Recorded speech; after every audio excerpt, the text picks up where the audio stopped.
حقیقت میں موت کو لوگوں نے سمجھا ہی نہیں، اسی لیے موت سے کراہیت کرتے ہیں، موت سے نفرت کرتے ہیں۔ بس میں آج ایک بات مکمل کروں گا مختصر میں کہ مومن کی موت کیا ہے۔ اب تک جو تم نے سنا ہے کہ مرتے وقت یہ ہوتا ہے، یہ ہوتا ہے، وہ بھی حق ہے، لیکن کچھ اور بھی ہوتا ہے۔ آئیے اگر مومن کی موت پتہ چل جائے تو مومن بن کر کے مر کے دیکھو، یہ کروڑوں زندگیاں اس موت پہ قربان ہے جسے موت مومن کی موت کہتے ہیں۔ یہ مومن کی موت کیا ہے؟ آئیے بخاری شریف کتاب الزہد کی حدیث پاک کا وہ آخری ٹکڑا مومن کی موت کے بارے میں۔ مگر مومن سن لو کون ہے۔ ایک بات کہوں مومن کسے کہتے ہیں؟ ایک جملے میں کہوں، مسلمان وہ ہے جو اسلام میں داخل ہو جائے، مسلمان وہ ہے جو اسلام میں داخل ہو جائے، اور مومن وہ ہے جس میں اسلام داخل ہو جائے۔ مسلمان وہ ہے جو اسلام میں داخل ہو جائے، اور مومن وہ ہے جس میں اسلام داخل ہو جائے۔ اس کو دیکھو تو اسلام نظر آئے، اٹھتا ہوا دیکھو تو اسلام نظر آئے، بیٹھتا ہوا دیکھو تو اسلام نظر آئے، چلتا ہوا دیکھو تو اسلام نظر آئے، مسکراتا ہوا دیکھو تو اسلام نظر آئے۔ اللہ اکبر! اگر ایک جملے میں بیان کر دوں کہ چلتا پھرتا اسلام اگر کس کو دیکھ کر کے نظر آتا تھا تو ایک جملے میں کہہ سکتا ہوں، تمہارے پیر سید ساجد میاں کو تم نے دیکھا ہوگا، ان کو دیکھ کر کے تم کو چلتے پھرتے تصویر اسلام نظر آتی ہوگی۔ مومن وہ ہے جس میں اسلام داخل ہو جائے۔ ہم تو اسلام میں داخل ہو کر مسلمان ہو گئے ہیں، مومن کب بنو گے؟ اسلام پسند تو ہوئے ہو، اسلام پسند تو ہوئے ہو، اسلام پابند کب بنو گے؟ مومن کی موت کیا ہے؟ سن لو مومن کی موت کسے کہتے ہیں۔ مومن کی موت کتاب الزہد بخاری شریف کی حدیث کا وہ آخری ٹکڑا جو بار بار ہم اپنے جلسوں میں سنتے ہیں۔ اللہ فرماتا ہے میں اس کے ہاتھ ہو جاتا ہوں، اس کے پیر ہو جاتا ہوں، اس کی آنکھ، یہ آپ سنتے ہیں۔ اس حدیث کا آخری ٹکڑا یہ ہے، حدیث قدسی ہے۔ اللہ فرماتا ہے مجھے کسی کام کے کرنے میں تردد نہیں ہوتا۔ سن لیں مومن کی موت کیا ہے۔ اللہ فرماتے ہیں مجھے کسی کام کے کرنے میں تردد نہیں ہوتا۔ تردد کسے کہتے ہیں؟ میں اس کو اللہ کے لیے ابھی بیان نہیں کر رہا ہوں، لیکن ہم اپنی زبان میں تردد کہتے ہیں، ملانے کے لیے نہیں، ابھی اس سے ہٹ کر کہہ رہا ہوں۔ تردد کسے کہتے ہیں؟ آپ کہہ رہے تھے سردی بہت ہے، تردد ہو رہا ہے کہ جلسے میں جائیں یا نہ جائیں، سفر لمبا ہے، سفر لمبا ہے کہ چہلم شریف پہ شرکت کرے یا نہ کرے، محفل ٹھنڈی ہو گئی ہے، سلیم میاں کو تردد ہو رہا ہے، امین القادری کو مائک دے یا نہ دے۔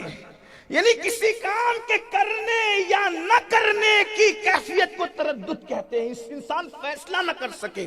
لیکن ہم اللہ کے لیے یہ نہیں کہتے، کیونکہ ہمارا پورا مسلک بھی ادب ہے اور پورا مذہب بھی ادب ہے۔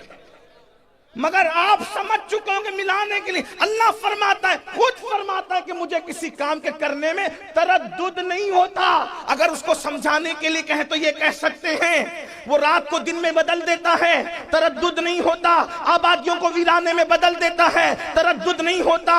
اللہ اکبر! کشتیوں کو طوفان سے ٹکرا کر کے ختم کر دیتا ہے، تردد نہیں ہوتا۔ پیدا کرنے والی ماں کی جان نکال کر کے بچے کو، ایک لمحے کے بچے کو یتیم کر دیتا ہے، تردد نہیں ہوتا۔ دھوپ میں بارش برساتا ہے، تردد نہیں ہوتا۔ زمین سے پودا نکالتا ہے، تردد نہیں ہوتا۔ شفق کا جمال، افق کی سرخی، ستاروں کی انجمن، چاند کی چاندنی، سورج کی روشنی، یہ سب دیتا رہتا ہے، چھینتا رہتا ہے، تردد نہیں ہوتا۔ مگر کیا فرماتا ہے؟ کسی کام کے کرنے میں تردد نہیں ہوتا، مگر جب میں ایک کام کرنے لگتا ہوں ترددی تو مجھے تردد ہونے لگتا ہے۔ اللہ کو کسی کام کے کرنے میں تردد نہیں ہوتا، لیکن جب فرماتا ہے ایک کام کرنے لگتا ہوں تو مجھے تردد ہوتا ہے۔ مولا وہ کام کیا ہے؟ تو فرمایا جب میں بندے مومن کی موت کا فیصلہ کرنے لگتا ہوں تو مجھے تردد ہوتا ہے کہ میں اس کی موت کا فیصلہ کروں، اور وہ پسند کرے نہ کرے۔ یہ مومن کی موت ہے، یہ مومن کی موت ہے۔ موت مومن کے وقت قدرت فرما رہی ہے مجھے تردد ہوتا ہے۔ پھر مولا تو کرتا کیا ہے؟ کیا کرتا ہے؟ تو فرماتا ہے میں اس کے پاس اپنے فرشتوں کو بھیجتا ہوں. یعنی تم عرس کا میلہ بعد میں لگاتے ہو، اس کے پاس فرشتوں کا میلہ پہلے لگتا ہے. ہاں، سردی کے اس موسم میں صابر پاک کی زمین پر بیٹھنے والوں کو نہیں کہہ سکتا کہ اس پہ سبحان اللہ بولو، لیکن اتنا ضرور کہہ سکتا ہوں کہ سردی کتنی ہو، عشق صابر کبھی دل کو ٹھنڈا نہیں ہونے دیتا، اس لیے کہ عشق کی آگ تو جہنم کی آگ کو بھی بجھا سکتی ہے. اے عشق تیرے صدقے جلنے سے چھٹے سستے، جو آگ بجھا دے گی وہ آگ لگائی ہے. نعرہ تکبیر، نعرہ رسالت. قل شریف کا وقت قریب ہے. مومن کی موت سن رہے ہو، سن لو بس مومن کی موت. اللہ اکبر. اللہ فرماتا ہے میں فرشتوں کو اس کے پاس بھیجتا ہوں.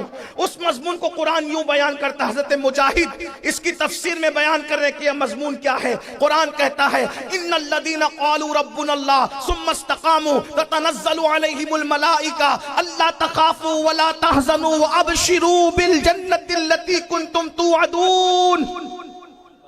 جن لوگوں نے کہا بے شک ہمارا رب اللہ ہے، ثم استقاموا، اور وہ دین پہ ڈٹ گئے، شریعت پر ڈٹ گئے.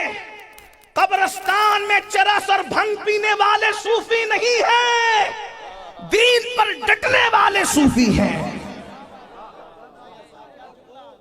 شریعت کا مذاق اڑانے والے صوفی نہیں ہیں، شریعت پر ڈٹ جانے والے صوفی ہیں. ہوا میں اڑنے والے کو ولی ہر ایک کو نہیں کہا جا سکتا، مگر شریعت پر چلنے والے کو ولی قرآن کہتا نظر آ رہا ہے. ثم استقاموا، وقت ہوتا تو ثم استقاموا کی تفسیر بیان کی جاتی، اس کا وقت نہیں، لیکن سنیں ثم استقاموا، جو دین پہ ڈٹ گئے، خدا کو ایک مان کے دین پہ ڈٹ گئے. ابھی تو ہمیں یہ بھی نہیں پتا کہ خدا کے بارے میں عقیدہ کیا ہونا چاہیے، تو ڈٹیں گے کب اس عقیدے پر؟ یہاں تو حال یہ ہے کہ ابھی بھی یہ عقیدہ ہے کہ کالی بلی سامنے سے چلی جائے گی تو دن برا گزرے گا، الٹی آنکھی پھڑکے گی تو پتہ نہیں کیا ہوگا. نادانو، ہم وہ لوگ نہیں ہیں، ہم تو وہ لوگ ہیں خیر ہی و شر ہی من اللہ تعالی، ہر خیر اسی کی طرف سے ہے اور ہر شر اسی کی طرف سے، اور اس میں بھی کروڑوں حکمتیں ہیں. عقیدہ توحید، عقیدہ اسلام، عقیدہ رسالت پہ ڈٹ جاؤ، اس کی الگ تفسیر. تو قرآن کیا کہتا ہے؟ تتنزل علیہم الملائکہ. یہ عربی زبان کی خوبصورتی ہے. میں علماء کی معلومات میں کوئی اضافہ نہیں کر رہا ہوں، آپ کی دعا لینا چاہتا ہوں. عربی زبان کی خوبصورتی کہ ہر زبان میں واحد ہے اور جمع ہے اور قصہ ختم ہے. یہ عربی زبان کا حسن ہے، یہاں واحد ہے، تثنیہ ہے، جمع قلت ہے، جمع کثرت ہے نا. یہ عربی زبان کا حسن ہے. واحد جمع پہ قصہ ختم نہیں ہوتا. واحد ایک کو کہتے ہیں، تثنیہ دو کو کہتے ہیں، جمع قلت 3 سے شروع ہو کر 9 پر ختم ہو جاتی ہے، اور جمع کثرت 10 سے شروع ہو کر اس کی کوئی حد نہیں ہوتی. اب قرآن کیا کہہ رہا ہے؟ جو لوگ دین پر شریعت پہ ڈٹ جاتے ہیں، تتنزل علیہم الملائکہ، ان پر اللہ کے فرشتوں کی جماعت نازل ہوتی ہے. نہ واحد کا سیگا، نہ تثنیہ کا، نہ جمع قلت کا، جمع کثرت کے سیگے کے ساتھ کہا جا رہا ہے. 1 2 4 فرشتے نہیں آتے، بلکہ لاکھوں فرشتوں کی جماعت ان کے پاس آتی ہے، اور ان کے پاس بیٹھتے ہیں، بات کرتے ہیں. کہتے کیا؟ اللہ تخافو، گھبرانا مت، ولا تحزنو، خوف مت کھانا، غم مت کرنا، وَأَبْشِرُوا بِالْجَنَّةِ الَّتِي كُنْتُمْ تُوعَدُونَ. موت بعد میں آ رہی ہے، جنت کی خوشخبری پہلے سنائی جا رہی ہے، جنت کا مزدہ سنایا جا رہا ہے. فرشتے بتاتے ہیں یہ نعمت ہے، یہ نعمت ہے، یہ نعمت ہے، یہ نعمت ہے، جنت کی یہ نعمت ہے، یہ نعمت ہے، یہ نعمت ہے. تو وہ بندہ مومن اللہ والا کہتا ہے فرشتوں یہ دیدار وہاں ہوگا، یاروں سے ملاقات ہوگی، پیاروں سے ملاقات ہوگی، رسول سے ملاقات ہوگی. جو بھی فرشتے بتاتے ہیں تو وہ مومن بندے کا کیا کہتا ہے؟ فرشتوں یہ ملے گا کب؟ تو فرشتے کہتے ہیں جب تک مرو گے نہیں، روح نہیں نکلے گی جسم کے پنجرے سے تب تک کہ یہ نعمتیں نصیب نہیں ہونا. تو وہ اللہ والا خود کہتا ہے فرشتوں پھر دیر کس بات کی ہے, ذرا جلدی کرو نا, ہم بھی دنیا سے جانے کے لیے تیار ہیں. ادھر مومن مرنے کے لیے تیار ہوتا ہے, ادھر قدرت اس کی موت کا فیصلہ کرتی ہے.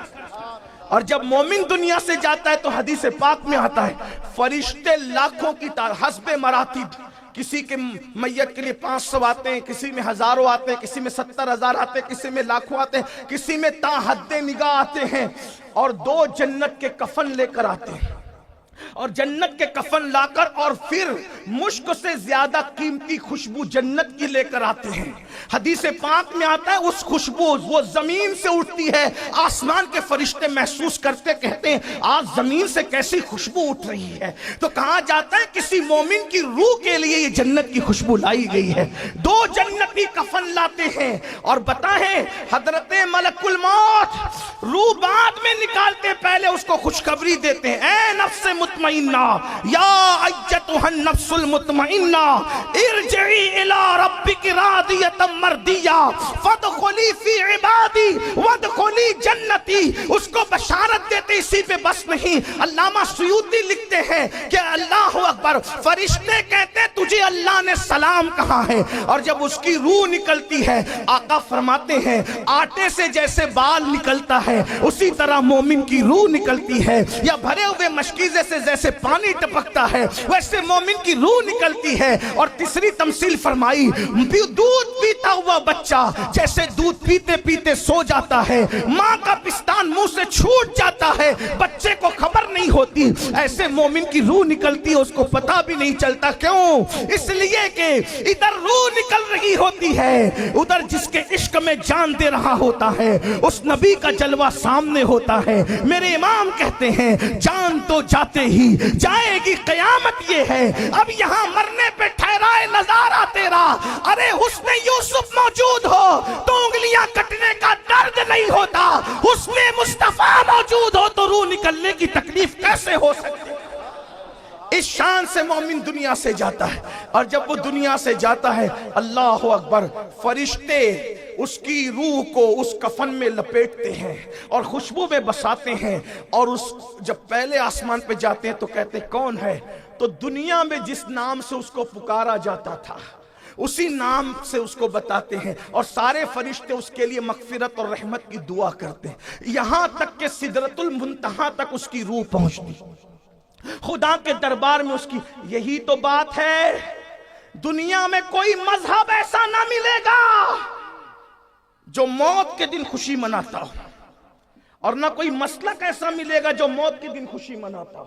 مذہب میں اسلام ہے اور مسلک میں صرف اہل سنت و جماعت ہے. سب تو مرن دن کو غم کا دن مناتے, یہ سنی ہی ہے جو موت کے دن کو عرس کا دن قرار دیتے ہیں. وجہ کس کا مر کے کہاں گیا یہ وہ جانے, جو ہمارے ہوتے ہیں وہ خدا کا وصال پانے کا شرف حاصل کرتے ہیں.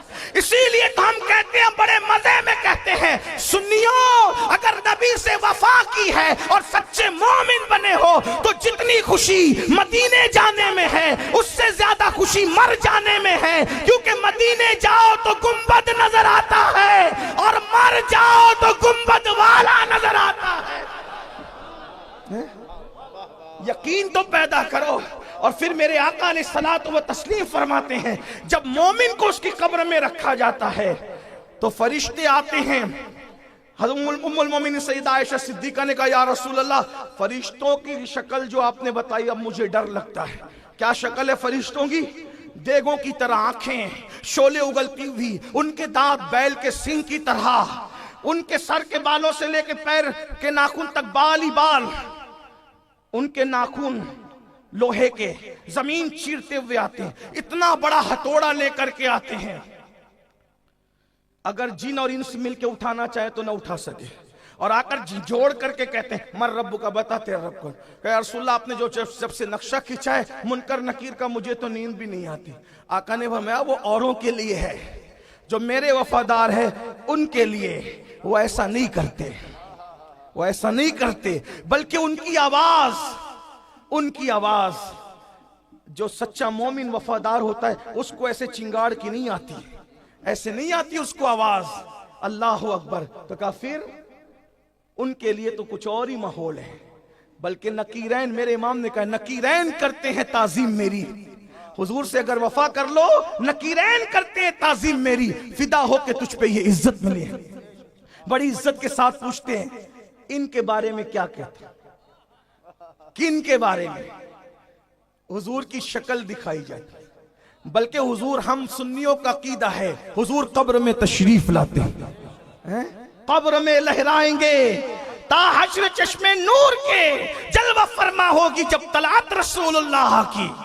ارے بتاؤ جب حضور آ گئے تو غم کس بات کا؟ واللہ وہ یثرب کی مٹی پر قدم رکھ دے تو وہ مدینہ ہو جائے، اگر وہ ہماری قبر میں قدم رکھ دے تو وہ بھی جنت کے باغوں میں سے باغ ہو جائے. حضور قبر ان کے بارے میں کیا کہتا تھا؟ تو کیا کہتے تھے؟ ارے جب صابر پاک کو اپنی طرح نہیں سمجھتے تھے تو ان کو اپنی طرح کیسے سمجھتے؟ جن کی جماعت میں صابر جیسا نہیں ہے وہ اپنی طرح سمجھتے ہیں اپنے آپ کو صابری کہہ کر. صابری کہلانا اور ہے، صابری بن جانا اور ہے. کسی کو دام میں سمیٹنے کے لیے صابریت کا ٹائٹل لگانا اور ہے. یاد رکھنا، ٹوپی کا کلر صابری نہیں بناتا یا صابریت کا ٹائٹل صابری نہیں بناتا جب تک صابر پاک کی طرح کسی کا عقیدہ نہیں ہو جاتا. عقیدہ ضروری ہے. یاد رکھنا آپ کے ارد گرد بہت ہے صابری کہنے کے بعد بھی صابر پاک والا عقیدہ نہیں ہے، کیونکہ صابر پاک نے تو کبھی نہ اپنے دادا کو اپنی طرح سمجھا نہ اپنے نانا کو اپنی طرح سمجھا. یہ کون سے صابری ہے؟ اللہ اکبر. ارے تم صابر پاک جیسے نہیں ہو سکتے. 12 منٹ کھڑے ہوتے ہو تو کمر درد کرنے لگتی ہے، بلکہ 50 سال کی عمر میں کرسیوں پہ بیٹھ کے نماز پڑھتے ہو. تانا نہیں دے رہا ہوں، ان کو کہہ رہا ہوں جو لوگ اس کے قابل ہیں ان کو کہہ رہا ہوں. لیکن یہ ہمارا صابر ہے جو 12 سال تک کے کھڑا رہا ہے لیکن اللہ اکبر کبھی کسی مرض کا اظہار نہ ہو سکا. صابر کی طرح کھڑے نہیں رہ سکتے، صابر پاک کی طرح. اور وہاں تو پھر بات ہی کچھ اور ہے. نبی کو مر کے مٹی میں کہنے والوں سن لو، تم صابری نہیں ہو سکتے، کیونکہ ہمارا صابر تو وہ ہے جو خود کا جنازہ پڑھانے کے لیے تشریف لاتے ہیں اور بتاتے ہیں جب علی احمد کا یہ حال ہے تو جو اصل علی ہے اس کی شان کیا ہوگی اور جو اصل احمد ہے اس کی شان کیا ہوگی. جو نسل میں علی احمد ہے اس کی یہ شان ہے، جو نسل میں علی احمد ہے اس کی شان، جو اصل میں علی بھی ہے اور جو اصل میں احمد بھی ہے ان کی شان کیا ہو. تو زندہ ہے واللہ، تو زندہ ہے واللہ، میرے چشم عالم سے چھپ جان. تو یاد رکھنا جس جماعت میں صابر پاک جیسا نہیں، اس لیے وہ اپنی طرح کہتے. ہم تو نہیں کہتے، ہم تو اپنے پیر کو بھی اپنی طرح نہیں کہتے، ہم تو اپنے مولانا کو بھی اپنی طرح نہیں کہتے، ہم تو اپنے ابا کو بھی اپنی طرح نہیں کہتے. کیوں؟ ہمیں دیکھو تو اپنا آپ دیکھو تو کچھ نہیں ملتا، اور باپ کو دیکھ لو محبت سے تو مقبول حج کا ثواب ملتا ہے. تو جب باپ اپنی طرح نہیں ہے تو رسول پاک اپنی طرح کیسے ہو سکتے ہیں؟ میں کسی کو چھیڑ نہیں رہا ہوں، لیکن یہ کہہ رہا ہوں قبر میں پوچھا جائے گا کیا کہتا ہے، نہیں کیا کہتا تھا. قبر میں تو گنڈوں کی بھی بولی بدل سکتی ہے نا.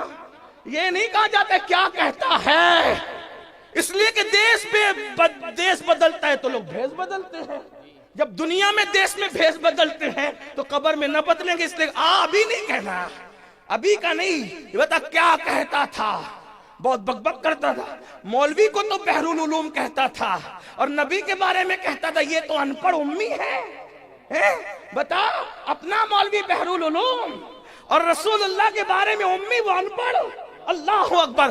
اس لیے یاد رکھنا اللہ اکبر قاسم نعمت کے لیے کہتا تھا کہ وہ تو اپنی بیٹی کی بخشش نہیں کرا سکتے، جبکہ اسی رسول نے فرمایا مومن کا کچا بچہ اگر ماں کے پیٹ سے گر جائے گا وہ بھی اپنے ماں باپ کی مغفرت کرائے گا. ارے جب کچا بچہ ماں باپ کو جنت میں لے جا سکتا ہے تو سید المعصومین کی شان کا عالم کیا ہو.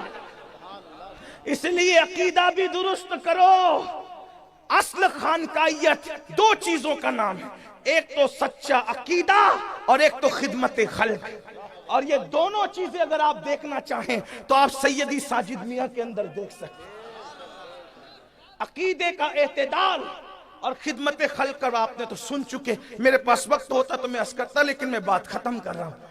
تو قبر میں کیا پیاری پیاری من موہنی صورت دکھائی جائے ان کے بعد، اور پھر اگر کہتا تھا ان کے بارے میں تو پھر کیا کہو گے؟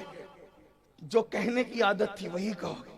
ہمارا تو دل ہی نہیں بھرتا کیا کہوں، سرور کہوں کہ مالک و مولا کہوں تجھے، باغ خلیل کا گل زیبا کہوں تجھے، ہرما نصیب ہوں تجھے امید کے کہوں، جانے مراد مراد نہیں جانے مراد، کانے تمنا کہوں تجھے. اللہ رے تیرے جسم منور کی تابشیں، اللہ رے تیرے جسم منور کی تابشیں، اے جانے جاں میں جانے تجلا کہوں تجھے.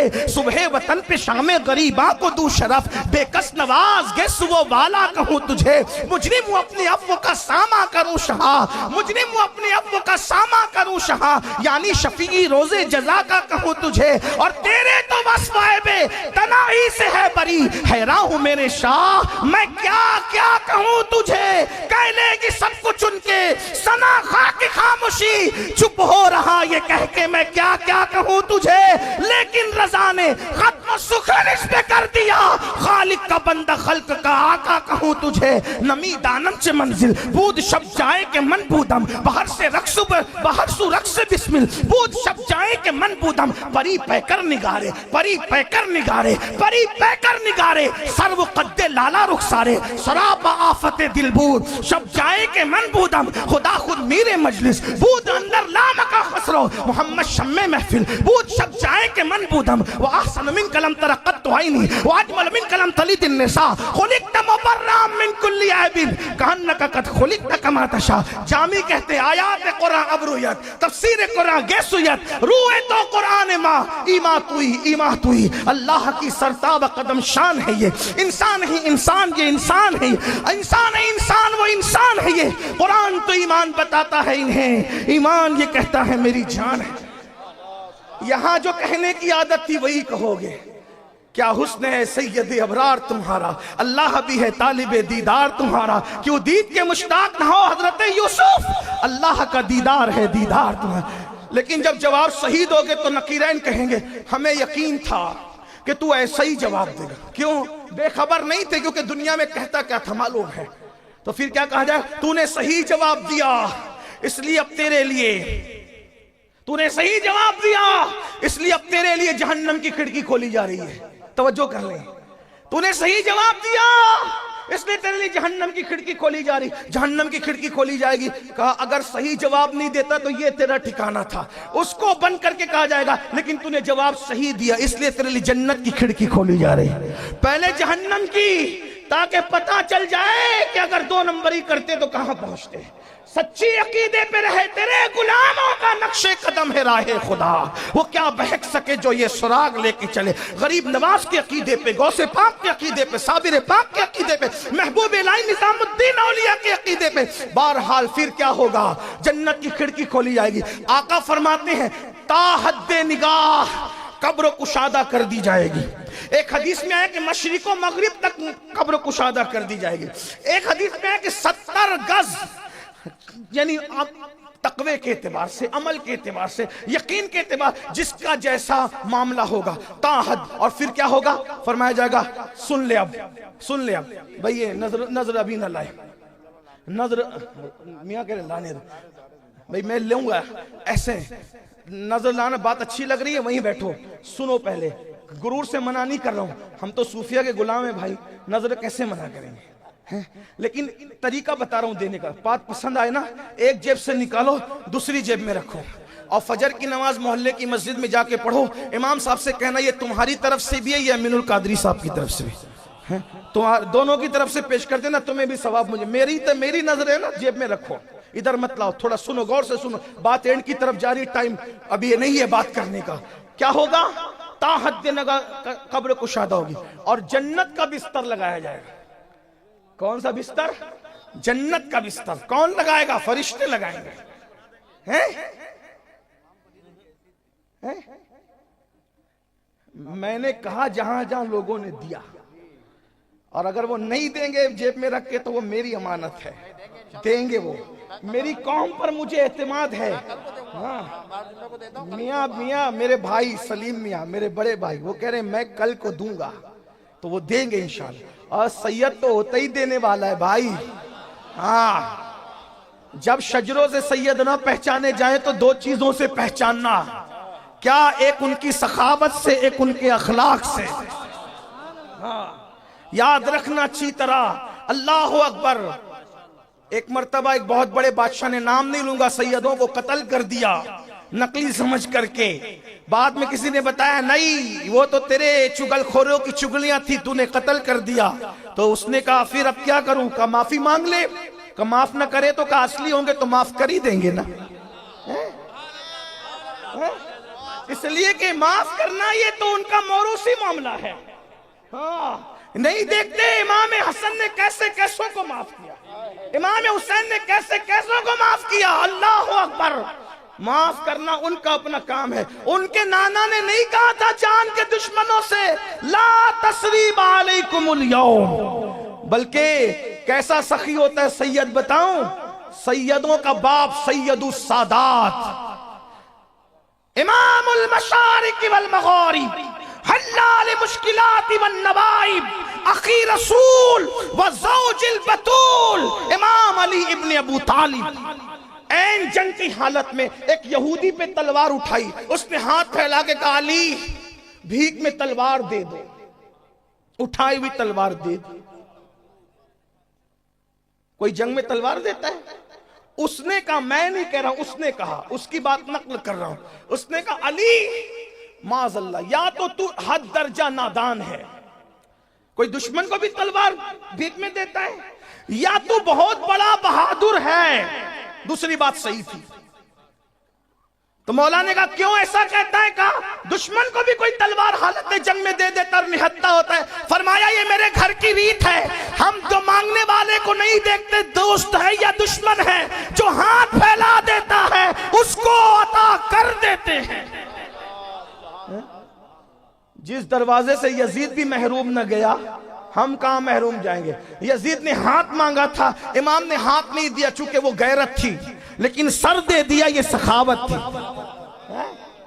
ہاں دیا تو اس کو بھی، جہاں سے یزید محروم نہ جائے ہم لوگ کہاں محروم جانے۔ آؤ در زہرا پر پھیلائے ہوئے دامن، نسل کریموں کی لجپال گھرانہ ہے۔ بات دور نکل گئی، کیا عرض کر رہا تھا سن لیں۔ جنت کا بستر بچھایا جائے گا، اور جنت کا بستر بچھا کر کہا جائے گا نم کا نومت العروس، ایسے سو جا جیسے پہلی رات کی دلہن سوتی ہے۔ اب میری زبان حیا اس کا مکمل تبصرہ نہیں کر سکتی بزرگوں کی موجودگی میں کہ پہلی رات کی دلہن کیسے سوتی ہے، لیکن اتنا اشارہ کر کے ختم کر دوں گا بات کو کہ پہلی رات کی دلہن کو سجایا جاتا ہے، سنوارا جاتا ہے۔ آپ کو رات کو کیوں سنوارتے ہیں دلہن کو؟ سونے والا بھی کوئی سنورتا ہے؟ جس کو سونا ہے اس کی زلفیں تو بکھرنا ہے، جس کو سونا ہے اس کے کپڑوں کی استری تو ختم ہونی ہے، جس نے سونا ہے اس کی خوشبو نے توڑ جانا ہے۔ پھر رات کو دلہن کو کیوں سنوارتے ہیں؟ یہ دلہنیں بھی اچھی طرح جانتی ہے، آپ بھی اچھی طرح جانتے ہیں۔ تو مرنے والے کو کیوں سنوارتے ہیں؟ اس نے تو مٹی میں مل جانا ہے۔ سفید جوڑا، خوشبو، عطر، اتنا، ارے لوگ پتہ نہیں کس کو سادگی کہتے ہیں۔ لوگ سمجھتے ہیں کہ میلے کچیلے کپڑے پہننے کا نام سادگی ہے۔ میں نے کہا جو اپنے کپڑے صاف نہیں رکھ سکتے وہ اپنے دل کیا صاف رکھے۔ ہاں میلے کچیلے کپڑے پہننے کا نام سادگی نہیں ہے، یا ہلکے پھلکے کپڑے پہننے کا نام سادگی۔ ہم لوگ قادری لوگ ہیں، ہمارا قادری تصوف ہے، لیکن چشتی اس اعتبار سے کہ ہم ہندوستانی ہیں۔ ہم قادری ہو کر کے کہتے ہیں کہ جو ہندوستان میں پیدا ہو پہلے وہ چشتی ہے، بعد میں سب کچھ ہے، کیونکہ قادریت بھی ملی ہمیں چشتیت کی وجہ سے۔ اور ہم لوگ سلسلوں کو خانوں میں نہیں بانٹتے، اولیاء اللہ خانوں میں بانٹنے کے لیے نہیں آئے تھے، وہ تو پوری کائنات کو اپنے فیضان سے یکساں سیراب کرنے کے لیے آئے تھے، اور انہوں نے سیراب کیا الحمدللہ۔ تو میں بات کیا عرض کر رہا تھا، ہمارا قادری تصور اچھا کھاؤ، اچھا پہنو، اچھا عمل کرو۔ سادگی دل کی کیفیت کا نام ہے۔ قیمتی کپڑے پہن کے مغرور مت ہونا، یہ سوچنا کہ اس نے پہنایا میری پہننے کی اوقات نہ تھی، یہ سادگی ہے۔ بات سمجھ میں آتی ہے؟ ہاں ہمارے یہاں تو اسلام کہتا ہے، حدیث ہے، آقا علیہ السلام فرماتے اپنے مردوں کو بھی اچھا کفن دیا کرو، کیونکہ وہ کفن بھی ایک دوسرے کا دیکھ کر خوش ہوتے ہیں۔ بھئی یہ قبر 2 گز زمین نہیں ہے صرف مومن کی، اس میں تو رشتہ داروں سے ملاقاتیں بھی ہیں، بیٹھ کر باتیں بھی ہیں، حدیث پاک ہے، اٹھا کر دیکھے کتب احادیث، یہاں تک پوچھا جاتا ہے نئی آنے والی روح سے میرا بیٹا کیسا ہے اور فلاں کی بچی کیسی ہے، اس کی شادی ہوئی کہ نہیں ہوئی۔ قبر میں یہ بھی باتیں ہوتی ہیں۔ پٹتے وہ ہیں جو یہاں پٹنے جیسا کام کرتے ہیں، لیکن مومن کی قبر تو جنت کے باغوں میں سے باغ ہے، الحمدللہ۔ تو وہاں شادی بیاہ کی بات بھی ہوتی ہے۔ اگر آپ کو بہت زیادہ نہیں معلومات ہے تو اردو زبان میں شرح الصدور علامہ جلال الدین سیوطی کی کتاب، اس کا ترجمہ آ چکا ہے، آپ اس کو پڑھ لیں، آپ کا یقین پختہ ہوگا موت کتنی خوبصورت چیز ہے۔ میرے آقا فرماتے ہیں موت تحفہ مومن کے لیے محب کو محبوب سے ملا دیتی ہے۔ تو بہرحال عرض کیا کر رہا تھا، دلہن کو سجایا جاتا ہے۔ اور ایک بات بتاؤں، شریف گھرانوں کی دلہن اکیلے نہیں جاتی شوہر کے یہاں، بارات کے ساتھ جاتی ہے۔ یہ اور بات ہے کہ آج مسلمانوں نے بارات کو بھی بدل دیا، بارات ہمیشہ دلہن کے ساتھ جایا کرتی تھی، اب دولہے کے ساتھ جاتی ہے۔ وہ دلہن کے ساتھ کیوں جاتی تھی، اس کو بارات کیوں کہتے ہیں؟ جیسے کسی عمل کرنے والے کو با عمل کہتے ہیں۔ میں کوئی محقق آدمی نہیں ہوں، طالب علم ہوں، سمجھانے کی کوشش کر رہا ہوں، غلطی ہوگی تو یہیں سے اصلاح ہو۔ با عمل کہتے ہیں مطلب عمل والا، با وقار وقار والا۔ تو یہ بارات رات والے، یہ کیوں؟ جب دلہن جاتی تھی رات کو شوہر کے گھر تو محلے رشتہ دار سب اس کو پہنچانے جاتے تھے کہ رستے میں کوئی لوٹ نہ لے۔ بہت ساز و سامان اور سجی دھجی رہتی تھی نا، ڈاکو اپنا کام نہ کر۔ تو اور پھر دوسری بات یہ ہے، چوری چپ کے تو نہیں جاتی شریفوں کی دلہنیں، اللہ اعلان جاتی ہیں، کیونکہ جن کے نکاح چوری چپ کے ہوتے ہیں وہ چوری چپ کے جاتے ہیں۔ ہمارے یہاں نہ چوری چپ کے نکاح ہے اور نہ چوری چپ کے آنا جانا ہے، ہمارے یہاں تو بارات کے ساتھ ہے۔ لوگ آج بارات کے بھی مخالف ہو گئے، یہ بارات نہیں ہونی چاہیے، میں نے کہا اس کی بھی کوئی حکمت ہے، لیکن بہرحال وہ بارات کے ساتھ جاتی ہے، پتہ چلتا ہے شریفوں کی دلہن جائے۔ ادھر بھی بارات ہے اور ادھر بھی بارات ہے۔ مومن کا جنازہ نہیں دیکھتے، کس شان کا ہوتا ہے؟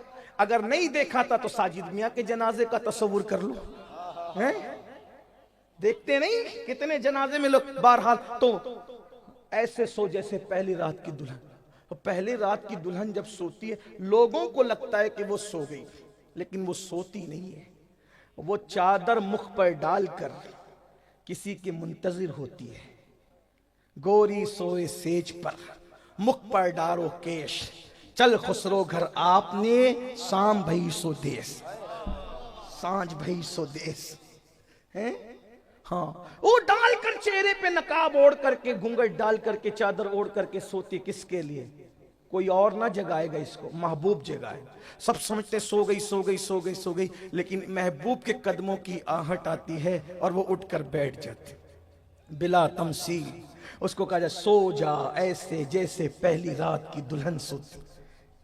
کون جگانے؟ اس کو اس کا محبوب جگانے آئے گا، اس کو اس کا محبوب جگانے۔ آج پھولے نہ سمائیں گے کفن میں آسی، قبر کی شب ہے کرس گل سے ملاقات کی رات۔ یہ مومن کی موت کا ہلکا سا تصور ہے جو میں نے پیش کیا۔ اگر میں زیادہ اور پیش کروں تو کہیں ایسا نہ ہو کہ سردی میں ایک دو، اس لیے کچھ نہیں کہنا چاہتا، ہاں آپ کی بددعا نہیں لینا چاہتا، میں اسی پہ بات پوری کرتا ہوں۔ اللہ ساجد میاں کے شہزادوں کو، کعب میاں، مخدوم میاں اور جو شہزادے ہیں ان کے والد کا سچا جانشین بنائے۔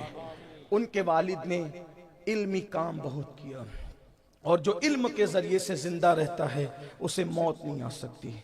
اور اصول بلاد ممبئی عظمیٰ میں سمجھتا ہوں کہ رقبے کے اعتبار سے سب سے بڑا دارالعلوم اگر کسی کا ہے تو وہ ساجد میاں صاحب رحمۃ اللہ علیہ کا قائم کردہ ہے، اور کئی مقامات پر انہوں نے ادارے قائم کیے۔ اور آج میں آپ سے کہنا چاہتا ہوں ہماری قوم کو علم کی بڑی ضرورت ہے، آپ بھی علم حاصل کیجئے، اپنے بچوں کو بھی پڑھائیے، خود بھی پڑھیے۔ ہمارے ماہریرہ کے مشائخ نے اعلان کیا ہے آدھی روٹی کھائیں گے، بچوں کو پڑھائیں گے، اپنے بچوں کو پڑھاؤ، بچیوں کو پڑھاؤ، ایجوکیشن کو عام کرو۔